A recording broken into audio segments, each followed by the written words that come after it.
বিচার দিনের একটা দৃশ্য হলো, আল্লাহ বলেন ইয়াউমা ইয়াকুমুর রূহু ওয়াল মালাইকাতু সাফফান লা ইয়াতাকাল্লামুনা ইল্লা মান আযিনা লাহুর রহমান ওয়া ক্বালা সাওয়াবা। যেদিন রূহ ও ফেরেশতাগণ সারিবদ্ধভাবে দাঁড়াবে, এমন এক সময় থাকবে যখন কেউ কথা বলতে পারবে না। এমন এক ধরনের নীরবতা, এমন নীরবতা বিরাজ করবে যার কথা মানবজাতি কোনোদিন শোনেনি। এমন ধরনের নীরবতার অস্তিত্ব কখনো কোনোদিন ছিল না। সেই রকম পিনপতন নীরবতায় আল্লাহ বলেন লা ইয়াতাকাল্লামুন, কেউ কথা বলতে পারবে না, ইল্লা মান আযিনা লাহুর রহমান, দয়াময় আল্লাহ যাকে অনুমতি দিবেন সে ব্যতীত। আর তিনি হলেন মুহাম্মদুর রাসূলুল্লাহ সাল্লাল্লাহু আলাইহি সাল্লাম। তিনি এমন সময় আল্লাহর কাছে আসবেন যখন সৃষ্টির কারো একটি শব্দ করার অনুমতি থাকবে না, সৃষ্টির কারো কোনো আওয়াজ শোনা যাবে না। তিনি আল্লাহর সামনে এসে আল্লাহর কাছে কথা বলার অনুমতি চাইবেন। ফায়ুযানু লি, তিনি বলেন আমাকে কথা বলার অনুমতি দেওয়া হবে।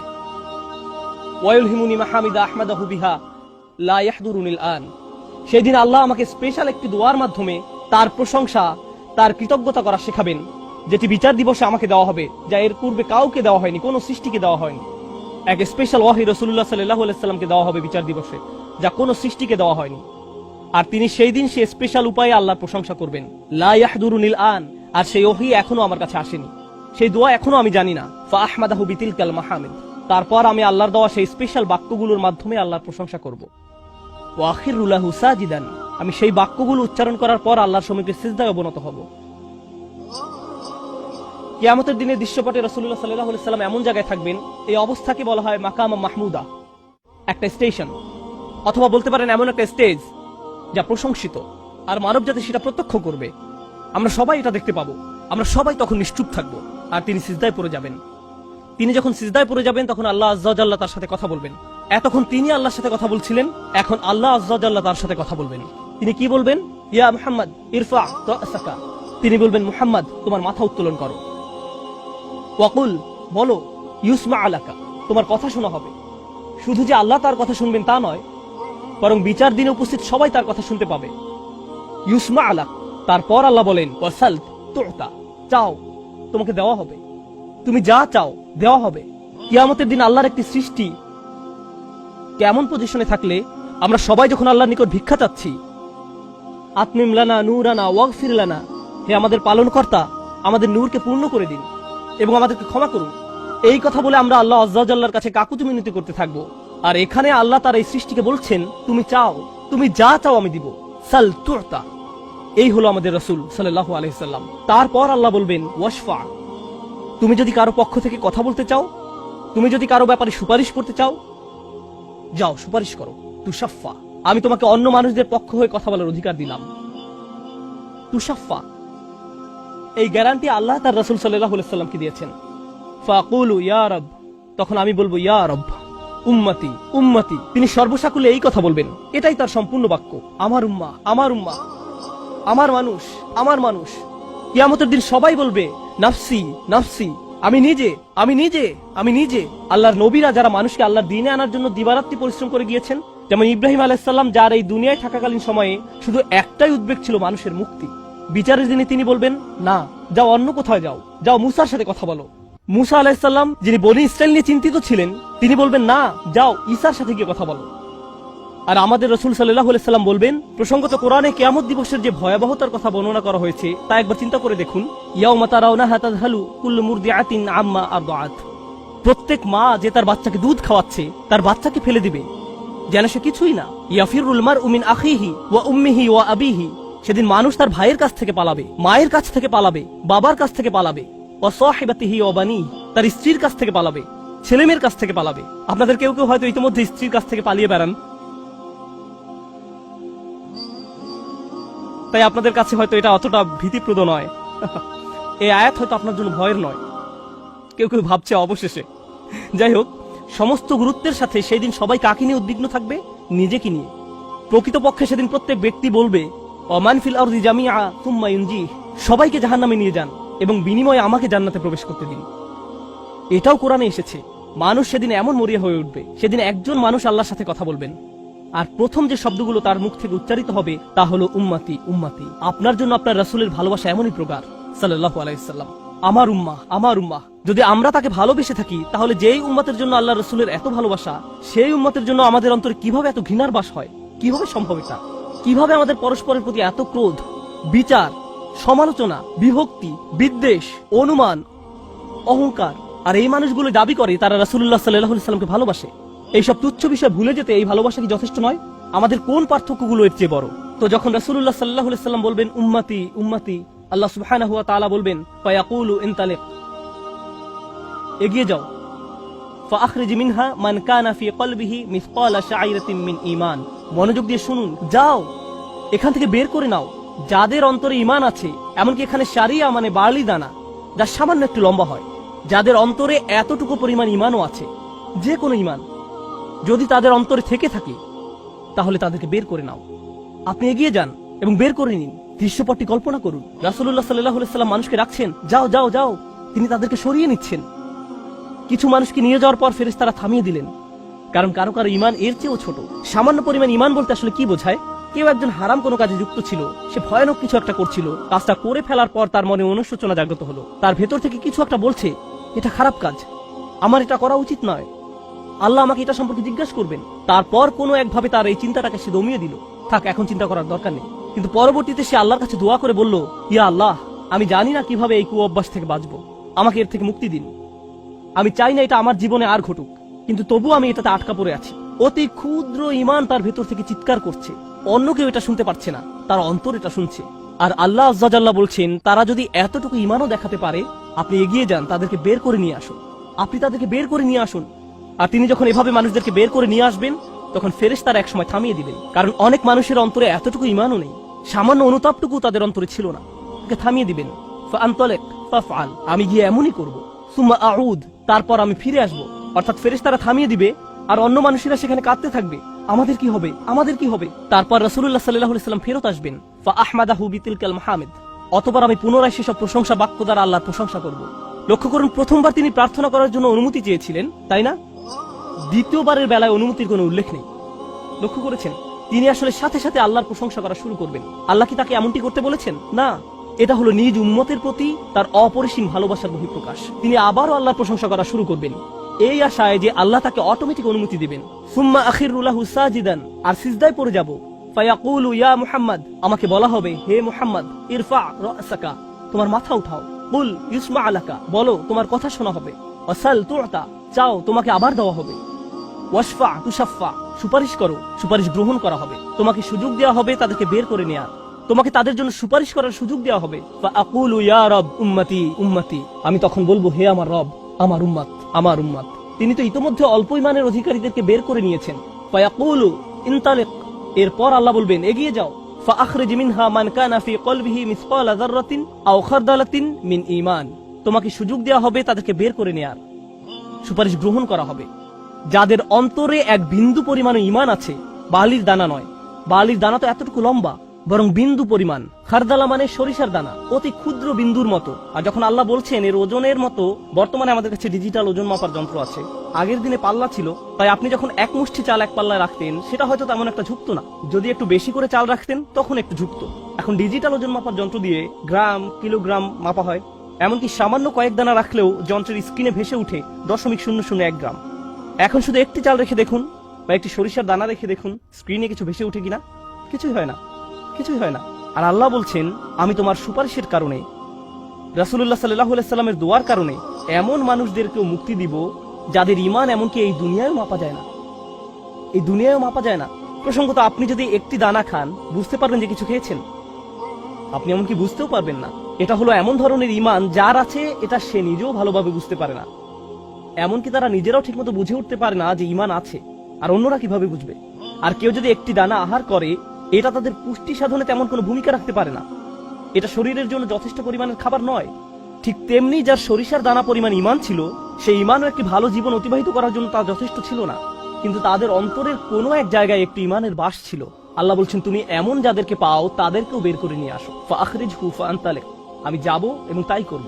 আর এটা বিশাল এক জনগোষ্ঠী যারা আল্লাহর কাছ থেকে দূরে সরেছিল, তাদের ভেতরে একেবারে ক্ষুদ্র কিছু ঈমান ছিল।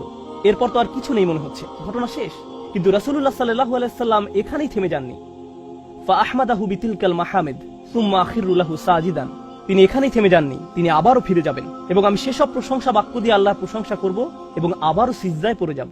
ফায়াকুলু ইয়া মুহাম্মদ ইরফা রাসাকা, আমাকে বলা হবে হে মুহাম্মদ মাথা উঠাও। ওয়াকুল ইসমা আলাকা, বলো তোমার কথা শোনা হবে। ওয়াসাল তুতা, চাও দেয়া হবে। আল্লাহ আযজা ওয়া জাল্লা সহজেই বলতে পারতেন তুমি তো ইতিমধ্যে চেয়েছো এবং তোমাকে দেয়া হয়েছে, কিন্তু তৃতীয়বারের মতো রাসূলুল্লাহ সাল্লাল্লাহু আলাইহি সাল্লামকে বলা হচ্ছে ওয়াশফা তুশাফা, এগিয়ে যাও, মানুষের জন্য সুপারিশ করো, গ্রহণ করা হবে, তোমাকে তাদের পক্ষে চাওয়ার সুযোগ দেওয়া হবে, আমি তোমাকে এটা দিচ্ছি। ফাআকুলু ইয়া রব উম্মতি উম্মতি, আমার উম্মাহ আমার উম্মাহ। এখন চলুন এখানে একটু থামি। যদি আপনি এই সুযোগ পেতেন, আল্লাহ যদি আপনাকে বলতেন তুমি যা চাও তাই পাবে, তুমি চাও দেওয়া হবে, যা কিছু তুমি চাও না কেন, আমাদের বিশাল একটা লিস্ট আছে, রাসূলুল্লাহ সাল্লাল্লাহু আলাইহি সাল্লামকে এই সুযোগ কয়বার দেওয়া হয়েছে? 3 বার। কত মিলিয়ন মানুষকে ইতিমধ্যে রক্ষা করা হয়েছে। তৃতীয়বার তো তিনি নিজের জন্য কিছু চাইতে পারতেন। আমরা তো মানুষ, আল্লাহ যদি বলেন চাও আমি দিব, আর এই মানুষটি আল্লাহর সামনে দাঁড়িয়ে আছেন আর তাকে বলা হচ্ছে, কিন্তু তারপরেও তার জিহ্বায় উম্মাহ উম্মতি উম্মতি, তো আল্লাহ বলবেন ফায়াকুলু ইনতালিক, সামনে এগিয়ে যাও।